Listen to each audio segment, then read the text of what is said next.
So, last time we built our very first Python project, which was awesome. But today we're going to take a huge leap. We're going to improve that project and then push it to GitHub.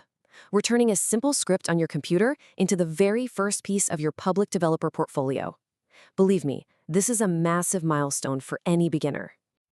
And this right here, this is the moment where the whole mindset shifts.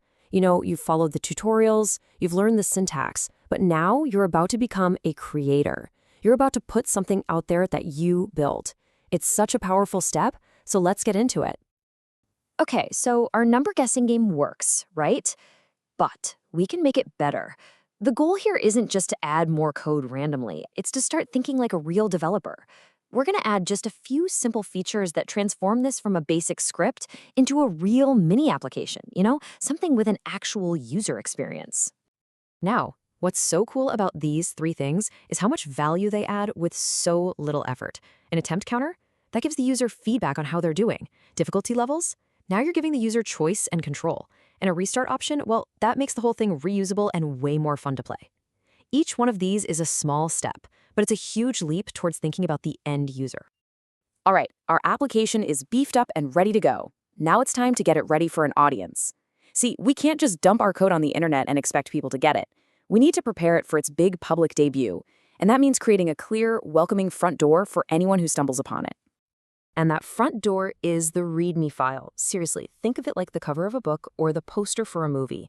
It's the very first thing people, and I mean especially recruiters, are going to see.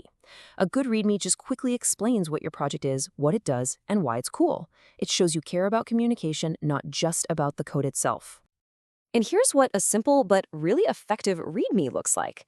You've got a clear title, a quick one-sentence description, a bulleted list of the cool features we just added, and the tech you used. See? In just a few lines, anyone can totally understand what you built. It's clean, it's professional, and it makes a world of difference. Okay, the code is improved, the README is written. Now for the main event, it's time to put our code up on GitHub. We're going to use a super powerful tool called Git, right from the command line, to make it happen. Now, I know this part might seem a little intimidating, but trust me, we're going to walk right through it. I know, this looks like a bunch of gibberish, but let's break it down real quick. Git init just starts a new tracker in your folder. Git add dot tells Git, okay, get all these files ready to be saved. Then git commit takes a snapshot of your code at that exact moment. The message is just a note to yourself about what you did. And finally, the last two commands connect your computer to GitHub, and then push actually uploads that snapshot. That's it. This 5-step dance is something you're going to be doing for the rest of your career.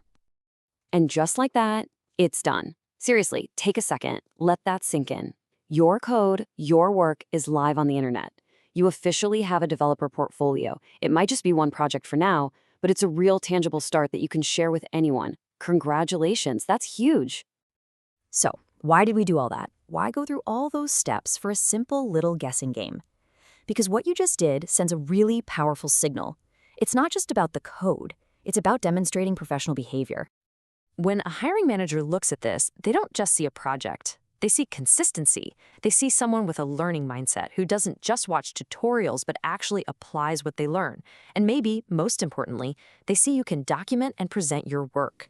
That's what separates the hobbyists from the pros. Think about it for a second. The vast majority of people who are learning to code, they stop right after the tutorials. They never build anything on their own. But you didn't. You built something, then you made it better. You documented it, and you published it. That puts you way ahead of the curve.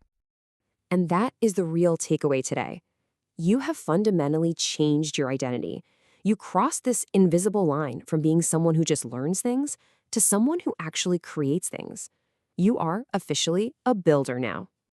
So, with that new identity in mind, I'll just leave you with this one question. You've launched your first project. Your portfolio has officially started. You've proven you can take an idea, improve it, and share it with the world. The only real question left is, what are you going to build next?